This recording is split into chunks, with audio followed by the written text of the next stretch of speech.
The Young and the Restless spoilers Saturdays full February 14, 2026. Shock travels differently through a man like Victor Newman.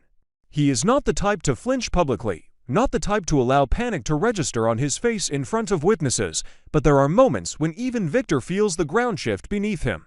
Discovering Kane Ashby unconscious is one of those moments. It is not simply the sight of a rival incapacitated that unsettles him, it is what the timing implies. Victor has spent decades mastering corporate warfare, understanding when a threat is strategic, and when it is personal, when a betrayal is calculated, and when it is impulsive. But an unconscious man cannot defend himself, cannot negotiate, cannot confess. An unconscious man becomes a question mark. And Victor does not like unanswered questions. The image of Kane lying there, motionless and vulnerable, collides violently with the suspicion that has been growing in Victor's mind. He has already begun to believe that Kane was maneuvering behind the scenes, attempting to outplay him, perhaps even to manipulate him into surrendering control of Newman Enterprises under the guise of protection and diplomacy. The idea that Billy might have been right, Billy of all people, gnaws at Victor's pride as much as it alarms his instincts. For Victor to admit, even privately, that Billy could have seen something he did not is an uncomfortable concession. Yet the evidence before him forces that possibility into the open. Something is wrong, and wrong, in Victor's world, often means treachery. When Victor returns to speak with Nikki Newman, the conversation begins on steadier ground.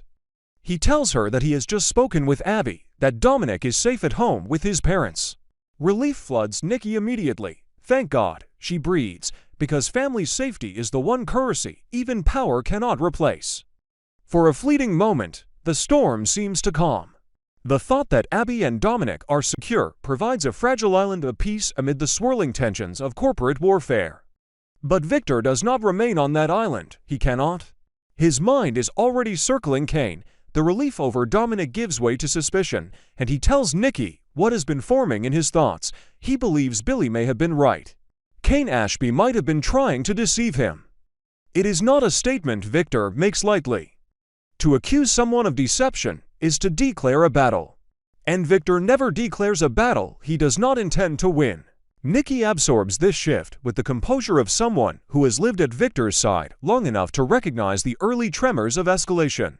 She knows that when Victor begins speaking in that measured, clipped tone, events are about to accelerate. But she also knows something else. Secrets rarely remain contained in Genoa City. They spill. They intersect, they infect other relationships. And before the situation with Kane can crystallize into something definitive, another complication emerges. Nikki leaves to visit the Abbott mansion, seeking perspective, or perhaps simply a space to breathe outside the suffocating intensity of Newman's strategy. The Abbott estate carries its own history of rivalry and reconciliation, and stepping into that space is always layered with unspoken memory. There, she meets Jack Abbott, and for a moment their conversation rests on shared joy. They speak about Abby, about the relief that she and Dominic are safe. In a town defined by shifting loyalties and calculated risks, moments of genuine family gratitude are rare enough to feel sacred. Yet Nikki cannot hold on to that positivity without acknowledging the shadow looming over it. Not all the news is good, she admits. Victor has taken drastic measures. He moved Kane's family to a secure location. He made a trade. Protection in exchange for leverage over Newman Enterprises. It is a maneuver that reveals both Victor's strategic brilliance and the severity of the threat he perceives. By safeguarding Kane's loved ones, Victor positions himself as protector while simultaneously tightening his grip on power. But the equation is not stable. Billy's arrival at the ranch complicates everything. Billy's warning that Kane intended to betray them injects doubt into every prior assumption. If Billy is correct, then Victor's protective gesture may have been based on flawed intelligence. If Billy is wrong, then Victor may have overreached, creating unnecessary hostility. Nikki relays this to Jack with visible unease. The alliance between Newman and Abbott interests has always been precarious, but when lives and corporate control intertwine, the margin for error disappears. What none of them expect is the timing of exposure. As Nikki and Jack speak candidly at the Abbott mansion, voices lowered, but emotions unmistakable, they are not alone. Diane Jenkins witnesses them. Diane, who has never been indifferent to power shifts, understands the value of information as well as anyone in Genoa City. Catching Nikki and Jack together, engaged in a conversation that bridges Newman's secrets and Abbott territory, is more than coincidence, it is opportunity. Diane does not need to hear every word to grasp the implications. The mere optics are enough, Nikki confiding in Jack about Victor's tactical decisions. Jack listening intently, absorbing strategic knowledge about Kane, about family relocations, about potential betrayal. In a town fueled by perception, that image alone could ignite speculation. Diane's presence transforms what might have remained a private exchange into a potential weapon. For Victor, the shock of finding Kane unconscious is already destabilizing. Add to that the possibility that Nikki's discussion with Jack could be misinterpreted or deliberately framed as collusion, and the situation becomes combustible. Victor has always tolerated Nikki's independent relationships, but he is acutely sensitive to loyalty. If Diane chooses to manipulate what she witnessed to suggest that the Newmans are confiding in the Abbotts during a crisis, Victor's trust could fracture in unexpected ways. Nikki would insist she sought perspective, not betrayal. Jack would argue that his concern is for Abby and Dominic, not corporate advantage. But in Genoa City, intention rarely outweighs narrative. Kane's unconscious state remains the core mystery. Was he incapacitated as part of a larger scheme? Was he silenced, or is he the victim of his own miscalculation? Victor's suspicion that Kane attempted deception lingers, unresolved. Billy's warning hangs in the air like a loaded question. If Kane planned to betray them, then who else knew? Who else stands to benefit from chaos within Newman Enterprises? The layers deepen with every revelation. Nikki's visit to the Abbott mansion, meant to process concern, now risks becoming another chess piece on the board. Diane's role in this unfolding drama cannot be underestimated. She has navigated enough corporate and personal battles to recognize leverage when she sees it. Catching Nikki and Jack mid-conversation hands her precisely that. Whether she chooses to confront them directly, to hint at what she saw, or to store the information for later deployment, the power dynamic shifts instantly. Secrets, once observed, lose their insulation. Victor may soon find himself not only investigating Kane's motives, but defending his own household from internal suspicion. As the night deepens, relief over Dominic's safety feels increasingly distant. The focus returns to Kane, to betrayal, to corporate stakes that now intertwine with personal loyalties. Victor's initial shock transforms into resolve. He will not allow himself to be played. If Kane sought to deceive him, Victor will expose it.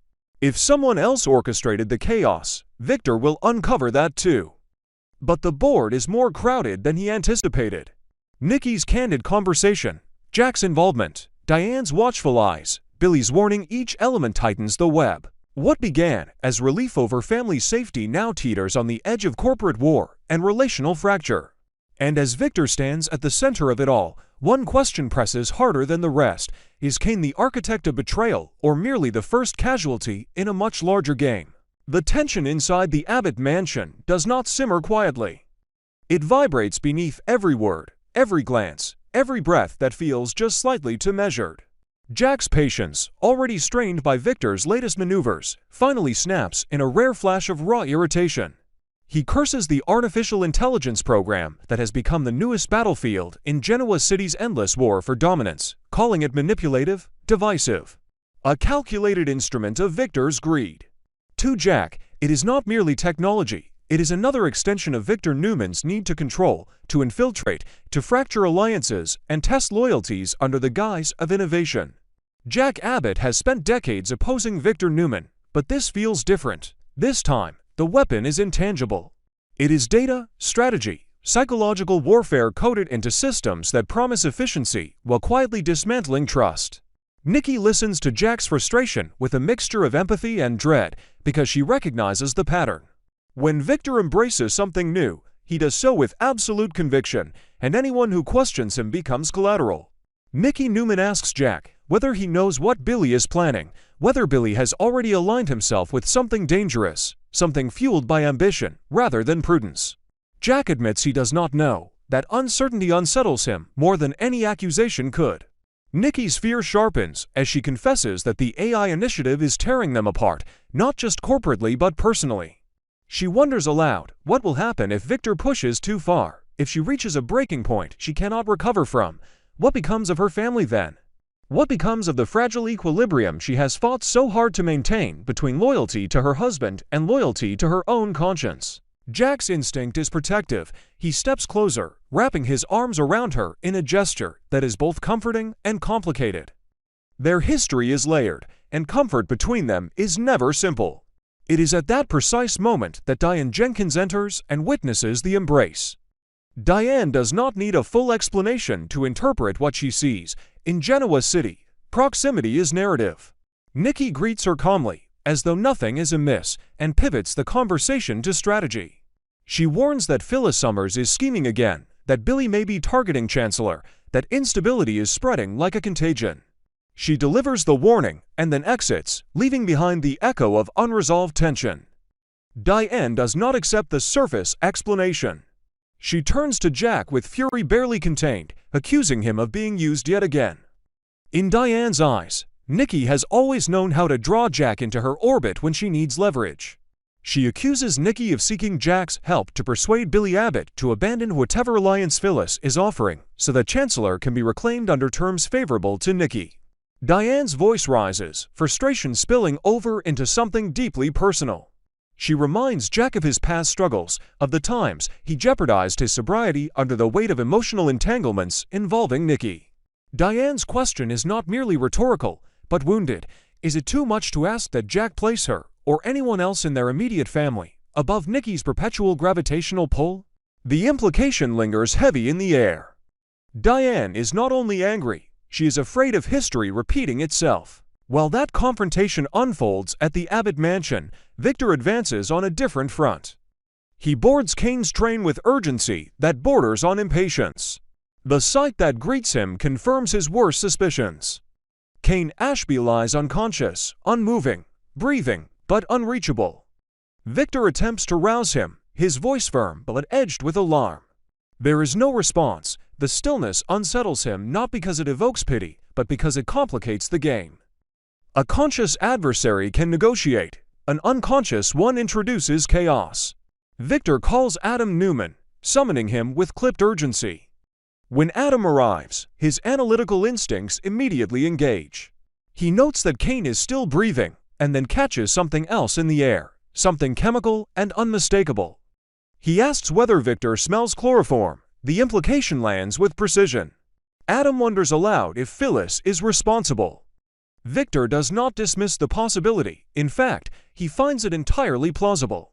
Phyllis has never shied away from drastic measures, and if incapacitating Kane prevented a deal from closing, it would align perfectly with her brand of strategic ruthlessness. Victor concludes that she likely knocked Kane out to block whatever arrangement was unfolding.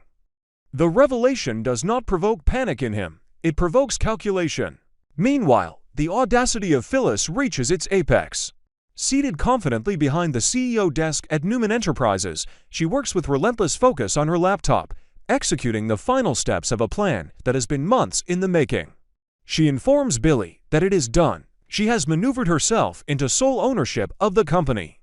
Newman Media has been merged into Abbott Communications, and Chancellor has been positioned for Billy. The ambition radiates from her with almost celebratory intensity. Phyllis confesses that executing such a scheme is far more exhilarating with an accomplice. Billy, driven by his own long-standing hunger for recognition and authority, responds with equal enthusiasm.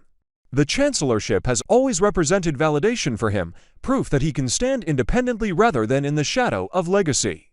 Newman Media, now folded into their empire, symbolizes a triumph not only over Victor, but over every limitation that once defined them. Their moment of triumph is interrupted by the arrival of Victoria Newman. She steps into the office with a gaze that conveys disgust and grim inevitability. She tells them they are reprehensible, and the certainty in her tone suggests she anticipated finding them together. To Victoria, their alliance confirms everything she has feared about opportunism masquerading as strategy. The merging of Newman Media into Abbott Communications is not a clever business move in her eyes, it is a betrayal of family legacy.